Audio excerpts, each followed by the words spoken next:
This video was made possible with the kind support of my Patreon members. If you'd like to support future content and get early ad-free access to my videos, then visit the link in the description. Also, hang out with me on Twitch. I stream every Wednesday.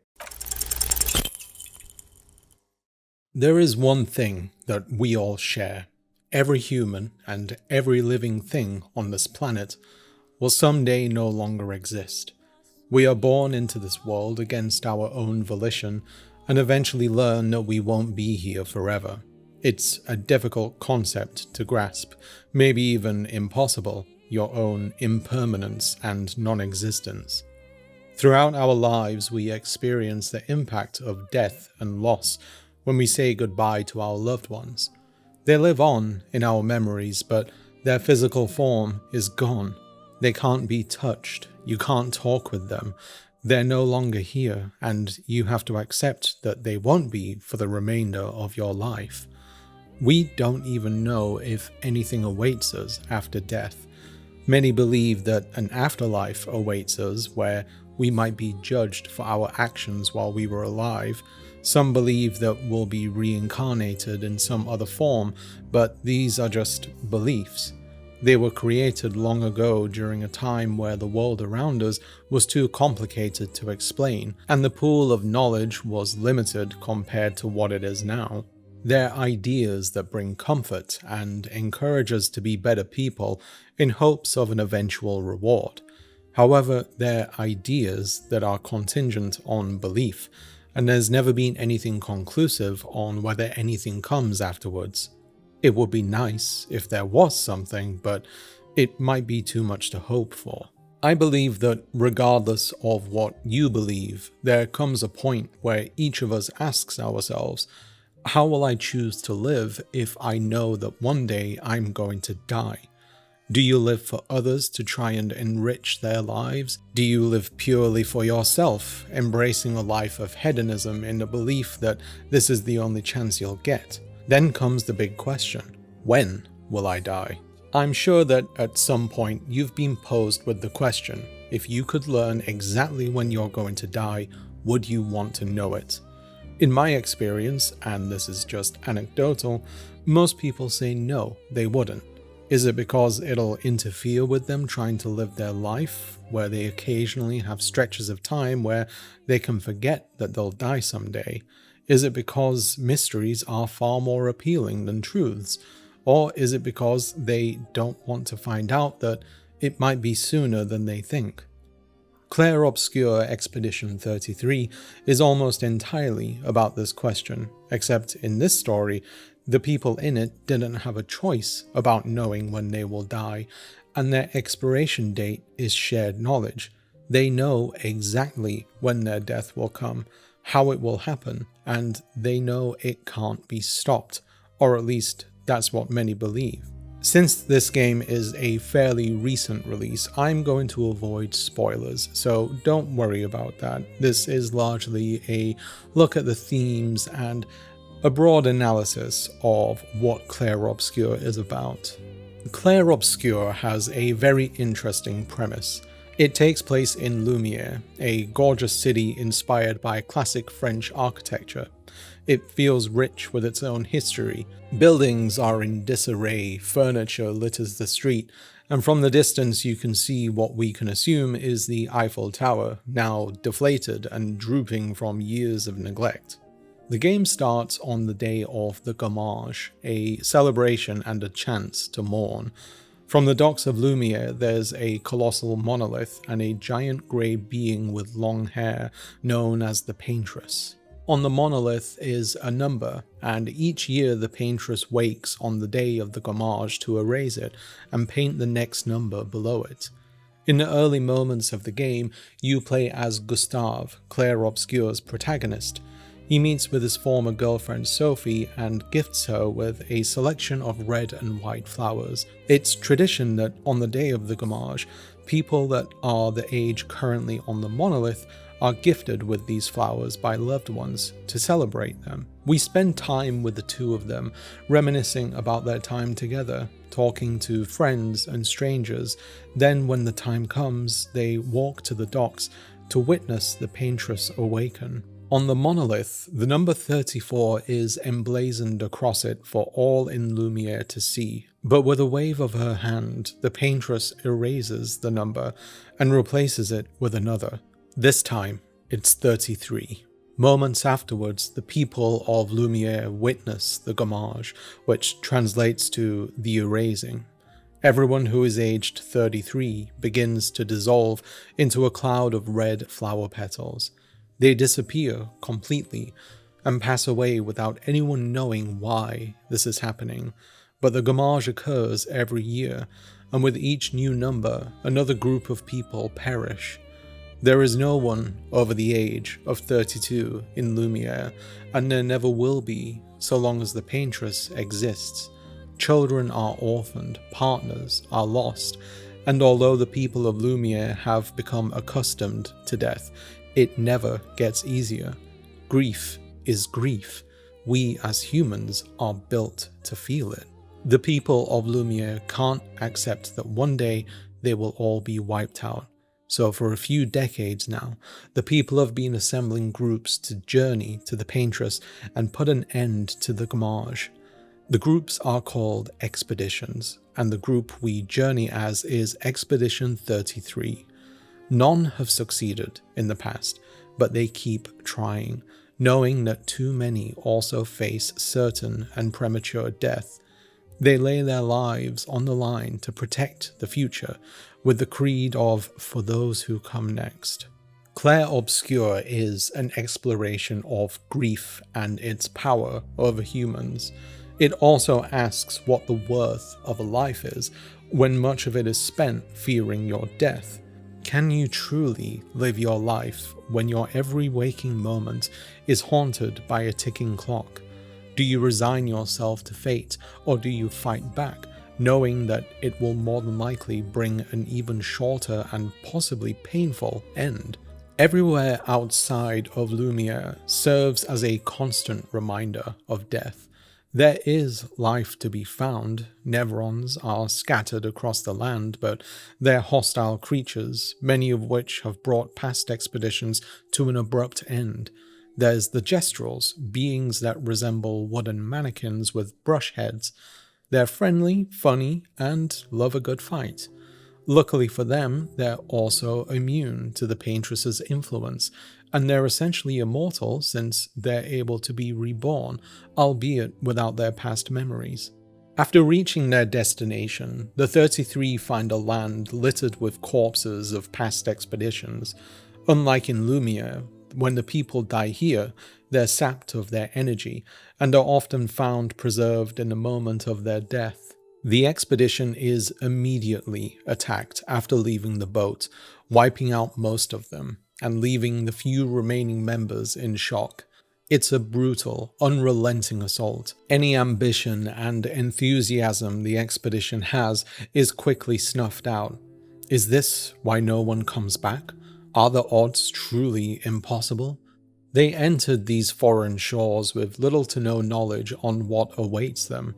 Threats unknown, mysteries hidden, but they're still here, and being alive means that there's still a chance. The fight ahead of Expedition 33 is one that we all face each and every day. We never know how close death is to us.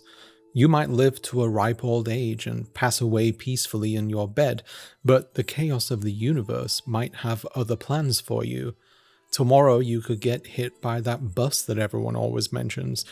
You could trip while putting on your pants and hit your head against the corner of your dresser a bit too hard. You could get T-boned by someone who decided to drink one extra beer before they hit the road. When you think about it, both the inside and outside world are a terrifying, dangerous place. Even so, there's always the danger within. Human bodies are a delicate, decaying, and unpredictable thing, and we do our best to make things more consistent. We try to make life easier to predict by taking positive actions in the hopes that it will extend our time alive. Eat well, exercise regularly, take medications, and avoid overindulging too frequently. There's only so much that you can do though, since our bodies do things that you don't want it to do, and sometimes you never see it coming. It could start producing an abundance of cells, bad cells, that like to spread to different organs. A blood vessel in your brain could balloon and pop, bringing you to an abrupt end. It's horrifying to know that at any moment your body could conspire against you and get in the way of you just wanting to enjoy your life. You could do everything right, never smoke or take a drug, never drink, and make every available attempt to remain at the peak of your health, but a genetic time bomb suddenly goes off inside of you. You tried your best, but human bodies can be equal parts beautiful and cruel.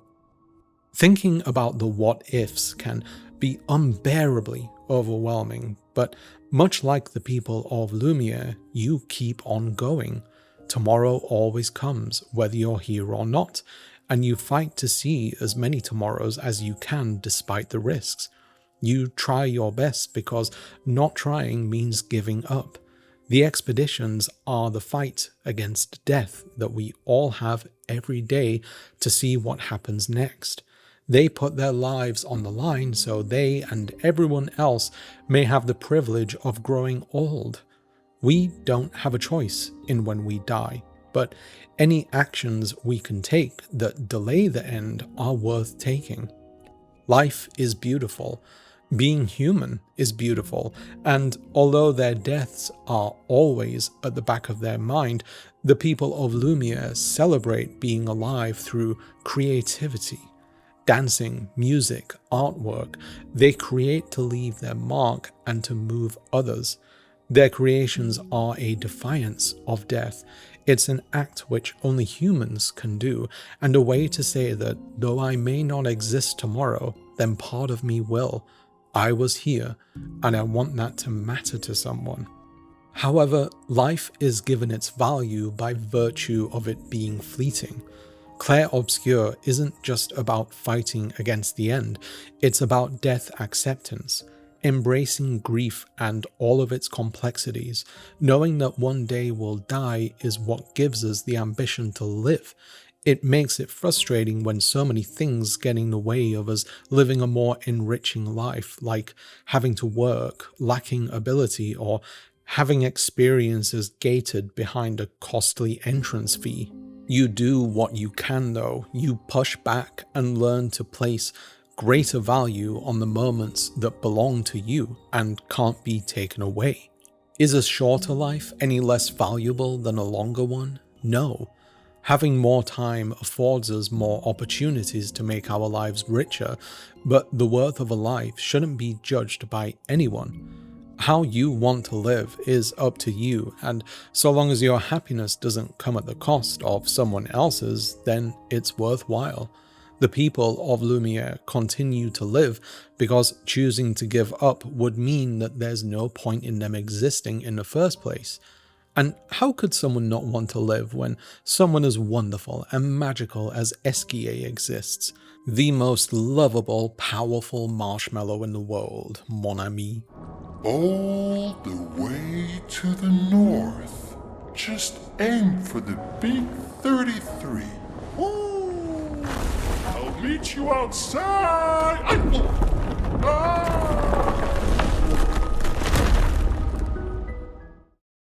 While it might have its visual differences, death in Clair Obscur is similar to death in real life. It's harrowing because it's incomprehensible, regardless of when it happens. It's literally impossible for us to understand because we as humans can't fathom what it is to not exist. I think, therefore I am. I can't think, therefore I'm not. We can't break free from the cycle. We can't escape. We're born to die. The only way we can come to terms with our deaths is to accept that it will happen to us all. We don't know when and we don't know how, but it will happen. It shouldn't mean that you should simply give up though, believing it's impossible to gain meaning in life and perhaps that it's a cruel joke. It means that you need to create meaning, whether that's for yourself, others, or both. You should give yourself a chance to love, even if that means having your heart broken. You should let yourself be sad so you can better appreciate joy. You should let yourself be known so you may never be forgotten. And you should let yourself live a rich life that lasts as long as possible so you can eventually embrace death, confident in the knowledge that you did your best. The expeditions want to give everyone the flexibility of being able to experiment with their lives without the spectre of death being uncomfortably close to them. They want to gift them with precious ignorance, a chance to have an unpredictable death. In that respect, it's ironic since death by its very nature is unpredictable, and it's something that sometimes keeps us from taking risks or even leaving the house. It's a scary world out there after all. There are billions of reasons to give up on life, but the few reasons we have to keep going are infinitely more valuable and valid. Having a timer on their heads doesn't mean that the expedition and the citizens of Lumiere are guaranteed to die at that time though. The end can come earlier, and it's something that the game contends with. There are characters that pass away before their designated date, and that brings its own unique pain. The Paintress's death date is frightening unto itself, but it gives people time to prepare. They know what's coming and how it will happen. An early death always feels like its own unique form of cruelty though, like something was taken unjustly from you and you had no control over it. All you can do for comfort is tell yourself that at least you were able to spend some time with them while they were alive, and how beautiful it was to simply know them. It still stings though. After all, it's grief. Grieving is something essential to being human though. To come to terms with loss and what that means to you, but you also have to think about what those we've lost would want for us after they go. Would they want you to spend the rest of your days dwelling on their absence, or would they want you to live in ways they're no longer able to? Life is a gift, grief is the cost, and although it may not always feel like it, every time you wake up to greet another day, you have another opportunity to love, create, and spread joy. You have a chance to honor those that you've lost. We could spend our whole lives frozen in terror of the end, trying to come up with reasons to give up. You could be living with a chronic illness, or in the knowledge that there are genes in your family bloodline which will mess things up for you. But limitations don't mean that there's no goodness to be found in living. Clair Obscur is the contrast between despairing the end and the pursuit of creating a meaningful life for you and everyone else.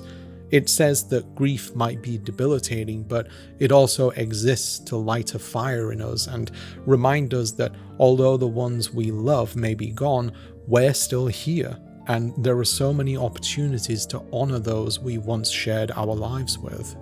The creators of Clair Obscur could have made the choice to overwhelm the player with the grief and loss that follows every character, but they wisely chose not to do so, and created a balance of human emotions. Grief might be at the steering wheel, but the other less oppressive aspects of life come along for the ride too. It's a game that understands that even a short life has the bandwidth for joy, beauty, and love, that levity is a necessity even when you're facing the end. Despair is a feeling that can never be properly satiated. It takes from you without permission and invades every other aspect of your existence, including the good parts. You don't deserve that. No one does. But the fight against despair has a steep learning curve, one which is becoming steeper with each passing year for Lumiere and its people. Clair Obscur is our lives, expressed through the will to live, while acknowledging that death can never truly be rejected or ignored. It's a part of life that can't be excised.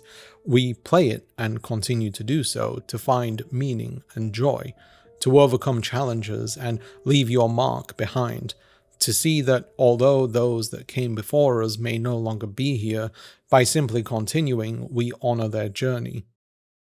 It's not very hard to become a cold-hearted cynic when you're in a world in which suffering seems to be a constant, even when it's not happening to you. but it's your choice whether you reject being cynical. It's easier said than done, but it's still a choice that's available to you. When people you love die before their time, it can leave a wound that feels like it never truly heals. I remember when I was 18 years old and had my first brush with death. My uncle was diagnosed with pancreatic cancer, something which has one of the highest rates of mortality among all cancer types. There was a slim chance that he would survive until those chances disappeared, and it was clear that he wasn't going to make it. He was a man that was full of life. He was fun to be around. He had a warm smile and a laugh to match with it. He was the person who encouraged me to start playing guitar, and I'll forever be appreciative of that since it's something I love doing to this day. He was optimistic throughout his treatment until his cancer robbed him of the faculties to express optimism. I remember the last time I saw him, a few hours before his passing, and although he was alive, he seemed more like a husk of himself. He couldn't talk, he couldn't move, and he couldn't even blink.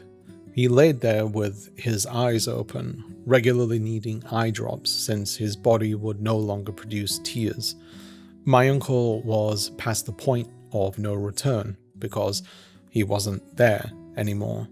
We didn't even know if he knew whether we were there, given the astonishing amount of pain medication he required to not constantly suffer.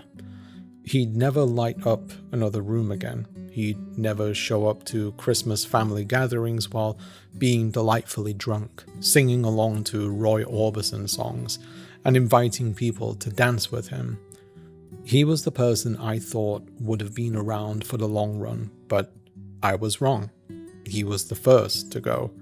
It's been a few years since he passed, but my uncle will be impossible to forget, and I'll keep playing guitar for him. I know that he'd want that for me. Like those that you love in your life, characters in games with an expiry date are hard to part ways with. You face challenges together and watch them grow. You want to help them continue to live and learn what it is to create meaning. Much like the expeditions, the choices they make aren't purely made to live a longer life, but make the time that they and everyone else has valuable. By breaking the paintress's cruel cycle, they can provide everyone with a chance to embrace a future in which they can push death further away. Each and every one of us has our own paintress, but the number she paints is invisible, and that's to our benefit, so we don't have to spend our lives dwelling on when it will end. Death will come for all of us someday, but until then, tomorrow comes, and that deserves to be celebrated.